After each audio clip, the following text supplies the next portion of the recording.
I recently scammed my way into Grandmaster.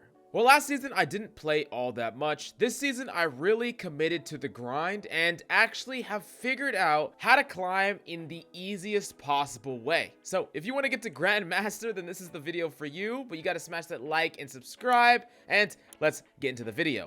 Now, the first big mistake that I made last season is I couldn't really play that much because of all the content I was creating. So I played a little bit of tank, a little bit of DPS, and a little bit of support. And not only was I a bit washed from just not playing Overwatch for a very long time, but I never committed to one role, and that's why I never got to top 500 or GM on any of the roles last season. So this season, I took a different approach, taking my own advice about specialization, where I would hard commit to one role and make sure that I get that to the rank I want to before moving on to any other roles. And that's what I did with the tanking role. And at first, it was a bit rocky. I was sitting about a 50% win rate, and I was experimenting with a lot of different things, limit testing. But once I figured out the secret to scam my way all the way to GM, I had a freaking 80% win rate. I remember one night in particular where I played 3 blocks of 7 games each, and I lost twice in freaking 21 games. Now, on top of that, I saw key things that DPS and support players were doing incorrectly that were easy to exploit and easy to translate into a win. So regardless of what role you are, these are going to be tips that will help you climb. Now, the first thing that you need to understand is that this game is still not a 5v5. And you're like, what the heck? I thought it's a 5v5. We lost a second tank, but you didn't. You just had 2 tanks fuse into one. In reality, a tank is actually worth 2 people. You have so much impact as a tank in this game. And while I think you could probably have 1 bad support or 1 bad DPS in a game and still win, having a bad tank and winning is very, very hard. Now, this means from the DPS or the support role, if you can put extra pressure into the enemy tank and do whatever you can to help shut that tank down, that is the key to winning games. And this is the thing that a lot of people are not doing. Players are not trying to enable their tank to help the tank win the tank matchup. Oftentimes, they're trying to go for their own plays or do their own things, and their tank is basically getting beat up and bullied by the other tank on the front line with support. So basically, you need to understand that the game actually comes down to oftentimes what tank is left remaining on the battlefield, and tanks are the best at initiating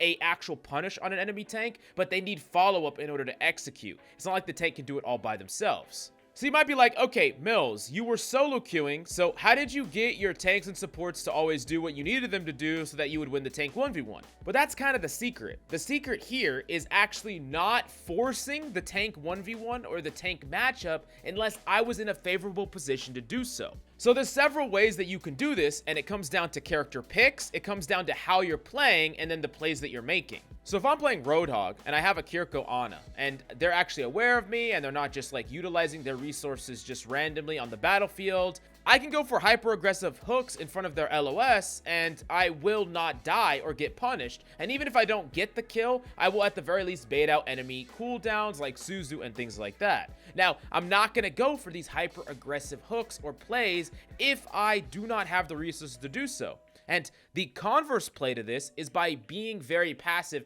and being a more punishing style of tank. Someone that isn't going forward and trying to create these opportunities to make these plays. You're someone that is just existing to keep the other tank in check. Because you need less resources to keep an enemy tank in check than you need to if you're trying to go aggressively and out and just wipe that person off the battlefield. Because in the act of being aggressive, you open yourself up to more forms of counter utility, and you open yourself up positionally as well.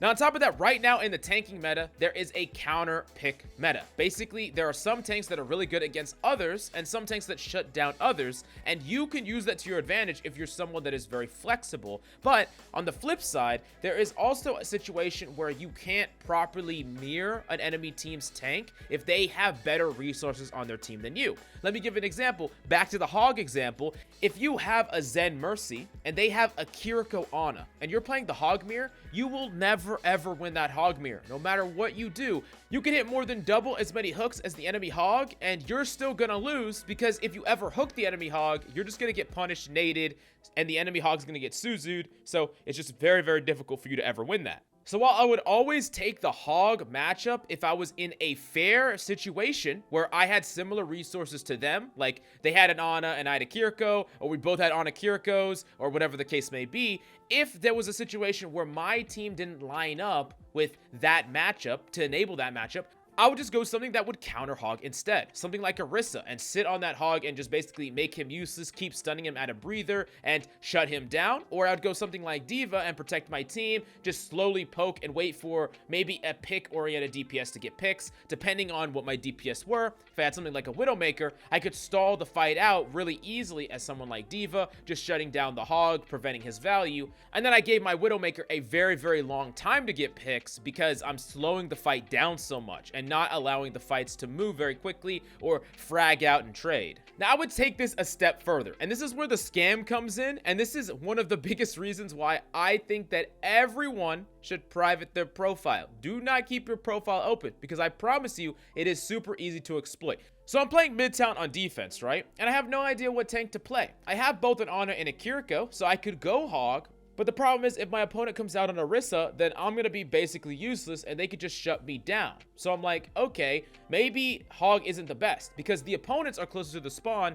They just get to go swap to my counter. So how do I approach this? Well, you know what I did? I looked at his profile. I looked at the other GM's profile, and he had 90% pick rate on freaking Orisa. He was like an Orisa one trick. And I'm like, all right, I'm just going to counter Orisa then.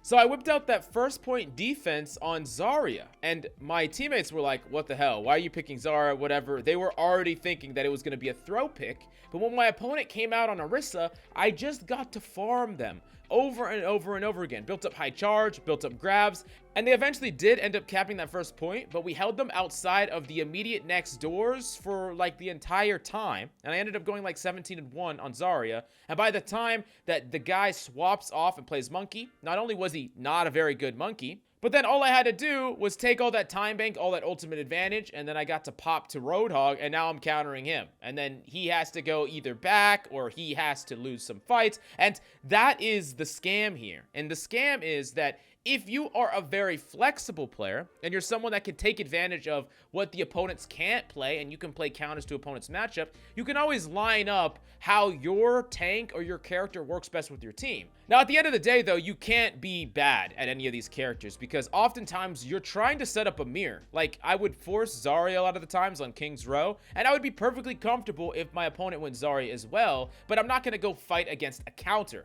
I'm never going to put myself in a 1v1 matchup where things are at a disadvantage. I'm going to take every single parity matchup where I'm either neutralizing the tank, allowing my team to potentially get pickoffs so they can't carry, or I'm putting myself up in a 50-50 matchup where I can carry up against the tank. I'm never going to fight this disadvantage. And that was the biggest mistake that I saw, is oftentimes DPS and supports were not playing synergistic things with the tank. And the tanks were not playing synergistic things with the DPS or supports. None of them were playing around each other. We had Mercies that were enabling no one because there was no one that could really utilize that extra damage boost. We had random dive DPS in poke compositions with Sigma.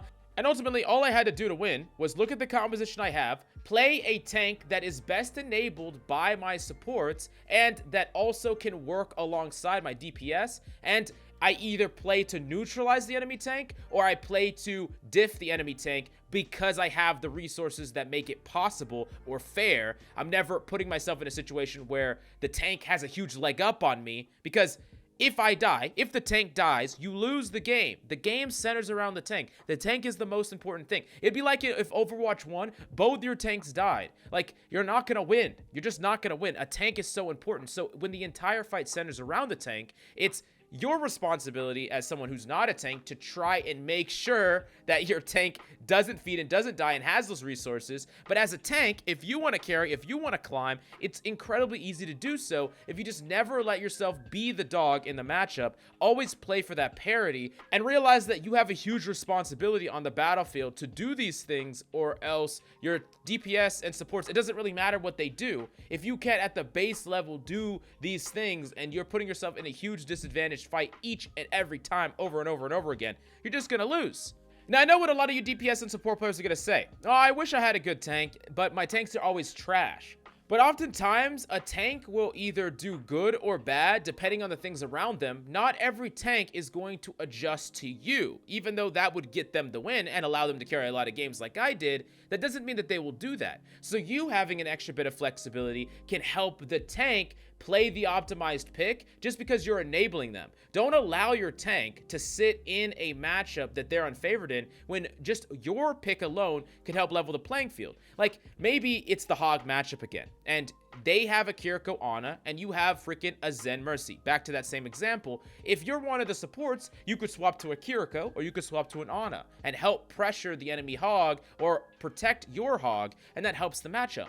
Or you could play a DPS like Mei or Junkrat. Either Mei, capable of trapping the enemy Hog or protecting your Hog from a hook, or a Junkrat capable of bursting through all this excess heal and putting additional pressure on the Suzu. You see how every single person can aid and help in this idea, and that is how you should be thinking about the game if you want to climb. And back to the scam aspect of this, if you're a DPS player, look at people's profiles. Know what tanks you're going to go up against, know what DPS you're going to go up against. If you're going to hold on first point defense, wouldn't it be great to know that the enemy is a Pharah one trick? That would be fantastic. So you can punish people by both having public profiles and not being flexible. So I would say two things. One, try to specialize within your role so that you can be more flexible inside that role with the characters that you're playing. And think about characters that work with different compositions. But anyways, this is just some of the interesting things that I learned while climbing. But what role should I scam my way to GM next on? DPS or support? Let me know down below.